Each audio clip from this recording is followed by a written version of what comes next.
Welcome back. Thank you for staying with us.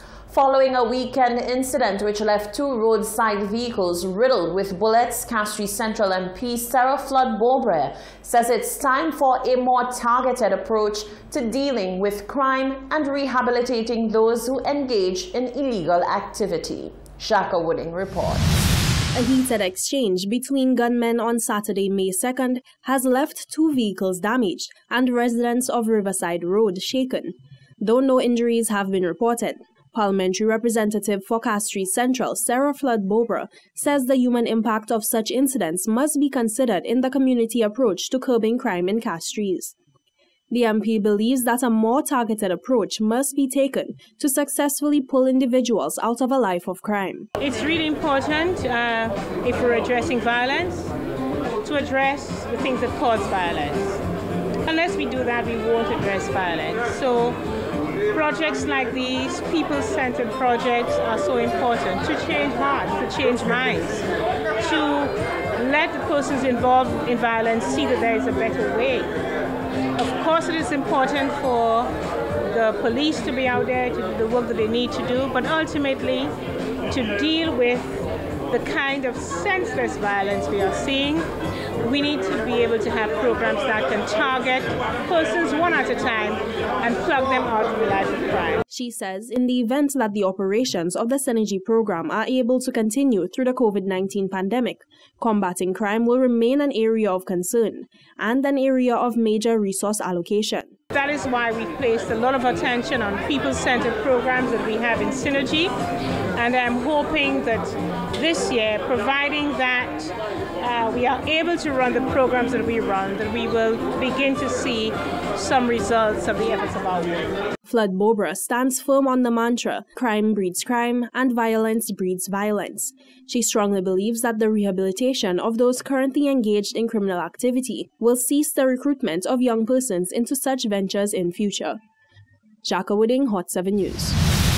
Labour Minister Stephenson King has intervened to help bring some amicable resolve to a matter still unfolding at the CCC. CCC workers were on the verge of becoming the latest casualty of the COVID-19 crisis. The Castries Constituency Council indicated that major cash flow problems meant that it could not meet its wage obligations to a wide cross-section of its staff. The CCC layoffs were to come into effect on the 1st of May 2020. The timely intervention of Labour Minister Stephenson King has, however, staved off the layoffs for now, as an amicable way forward is actively sought out. The Castries City Corporation or the Castries Constituencies Council apparently intended to lay off a number of their workers for a period of time at least, considering their cash flow situation, which is in dire straits. Upon consultation with me, I suggested that what is required is to operate or to more or less conduct such an activity, first in keeping with the Labour Code, and secondly, as an agency, a quasi-government body, a statutory corporation, that they should more or less adopt the similar approach that the government has undertaken. The Labour Department will meet with the CCC and worker representatives. The minister says there has to be fairness and equity in the way that the parties choose to proceed. All workers are in anticipation of their salaries, and in many cases, for example, the Castries City Council, whether they are part-time workers or full-time workers, they all have a legitimate expectation to their pay. So next week, I believe that the council will be meeting to develop a strategy and hopefully to consult with the Labour Department in terms of the final decision moving forward. The CCC workers are represented by the National Workers' Union. The union has underscored that the workers provide an essential service to the country and that no decision should be taken until the tripartite discussions have taken place. Meanwhile, Mayor of Castries, Peterson Francis, says the CCC's struggle to meet its financial commitments has been years in the making. Mayor of Castries, Peterson Francis, says the issues which have led the Castries Constituency Council, CCC, to consider the layoff of employees were rooted long before the COVID-19 pandemic. According to the mayor, the financial strain placed on CCC to pay wages stems from the structure of working hours, whereby employees are able to stack up significant overtime at increased rates. That CCC has reached, and that's it's been happening for a while, that we are actually working for wages. We have a wage bill of up to about $670,000 a month, which is stifling us to be able to service other debts that the Castres. So we can't even service current debts, palace, what is there in the rest.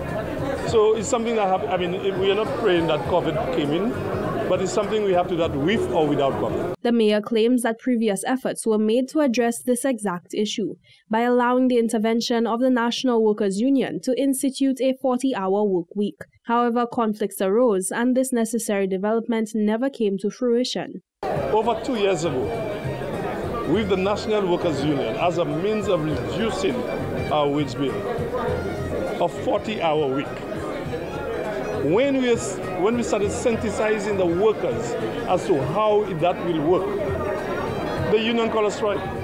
Up to today, we cannot implement that 40 hours a week. The mayor went on to address claims by the NWU that the CCC reneged on a recent agreement. Now, when I heard that statement from the National Workers' Union, and which I not only heard, but I read it, there's nothing to reflect about.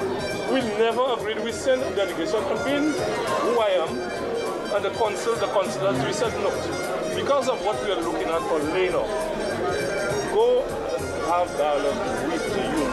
Francis underscored that the CCC, alongside the government of St. Lucia, is seeking a solution which will see minimal impact on the ability of workers to meet their financial responsibilities. However, this must be in unison with the entity's ability to meet its own. Port 7 News, I am Jacques Wooding. Prime Minister Alan Chastanet has confirmed that a proposal for reopening of airports and by extension the tourism sector will be made to CARICOM at a meeting on the 5th of May. Caribbean countries are heavily reliant on tourism, and the sector accounts for a large portion of GDP for most of the islands. There has therefore been much anxiety regarding when countries will be able to reopen their borders and in effect reopen the tourism sector. Speculation has been rife that Prime Minister Alan Chastanet has a plan for sooner rather than later when it comes to welcoming flights. The Prime Minister says a regional approach is what is being aimed for, and he says that effort is aimed for June and not May, as speculated by some.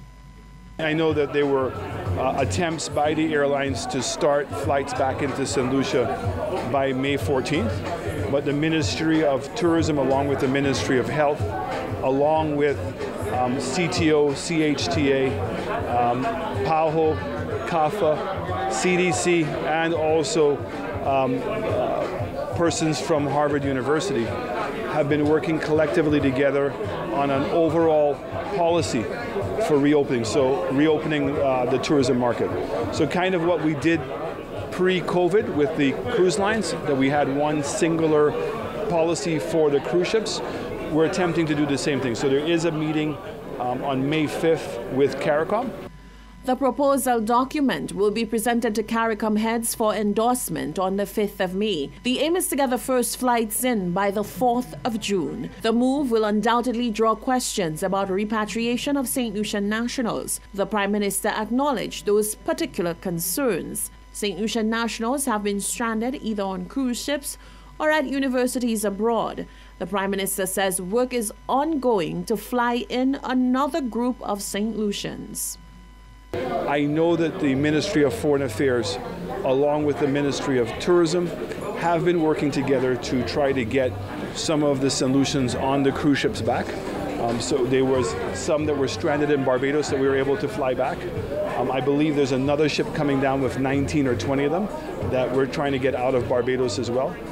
And I know that there is another company that's possibly going to be doing a charter for 60 of them. But the difficulties are multifold. So one is to coordinate with the cruise industry. we have to put all of the solutions in one location at the same time. Secondly is to work with the U.S. authorities to allow them to transit through their country. And then thirdly is to get a charter flight.